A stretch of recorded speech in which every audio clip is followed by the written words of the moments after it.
Welcome back to the Early Show. On this Memorial Day, we remember those who have died serving our country, but also those who've been wounded, like the Navy SEAL who, as Kimberly Dozier reports this morning, is not focusing on what he lost, but on what he can still give. 1, 2, 3. These young men are training for one of the toughest jobs in the world, fighting as a Navy SEAL.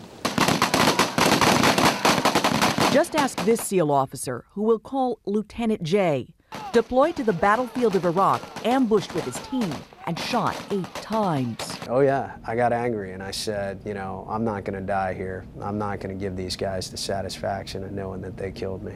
He carried that attitude into the hospital, but the very sight of him prompted shock from some and pity. So he posted a sign on his door that's become a rallying cry for other injured troops. I am incredibly tough and will make a full recovery. What is full? That is the absolute utmost physically my body has the ability to recover. Then I will push that about 20% further through sheer mental tenacity. More than a year and 24 surgeries later, true to form, Jay just wants to get back to the fight. That's tough on the woman he calls his long-haired admiral and his soulmate. I think that, you know, you believe that they're invincible, that, you know, that this can't happen. And now you know that, you know, it is possible. Your life can change in a split second. Jay doesn't push it for now, but back at work with other SEALs, he sounds a little different. Absolutely, I'd like to go back, or to be out there on the front lines going after the enemy. There's one other thing that's holding him back. Not his wife, not the damage to his face, but the bullets that hit his arm. So it came in the elbow? Yeah, I took a round here and I took a round here. At this point, I can only bend up to 90 and I can only extend out to here and still have some nerve damage. If the doctors can't fix it to his satisfaction, Jay will be faced with the toughest decision of all. You never know when you're going to be climbing over something, dragging a buddy, or what situation you may get into that you have to have the physical ability to do. And if I don't know beyond a shadow of a doubt that I can do that, then I can't do it. You're going to stay back? I would have to.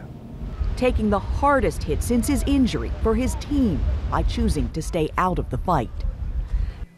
Some 34,000 troops have been injured in Iraq and Afghanistan since 2001, and many of them, like SEAL Jay, just want to get back to the fight. Maggie? Kimberly, he said something that I thought was so interesting. When asked what a full recovery means, he made sure to point out that it doesn't mean you go back to the way you were before. Can you speak to that? Because I know it's been nearly 3 years to the day that you were injured covering the war. You're never the same, are you? Well, I'm very lucky. I did have a full recovery. The doctors were able to rebuild my legs. 3 years ago on Memorial Day, we were out with a team from the 4th Infantry Division patrolling Baghdad, and we were hit by a 500-pound car bomb. Now, I wanted to remember today that that bomb killed both Captain Alex Funkhauser and his translator, and also our CBS team, Paul Douglas and James Brolin. Some of my colleagues in London have set out on a charity fundraiser bike race today, going from London all the way to France. They are hoping to reach the Journalists' Memorial in France and raise money for various groups that support journalists working in war zones. Now, I also wrote on the blog about SEAL Jay's charity. He is supporting various wounded warrior groups. Right now, with economic tough times, giving to those groups is really down, and it's worth remembering on a day like this that the need continues to rise. Maggie? So true. CBS's Kimberly Dozier, thank you. And you can read Kimberly's blog and all about these charitable efforts on our website. It's earlyshow.cbsnews.com.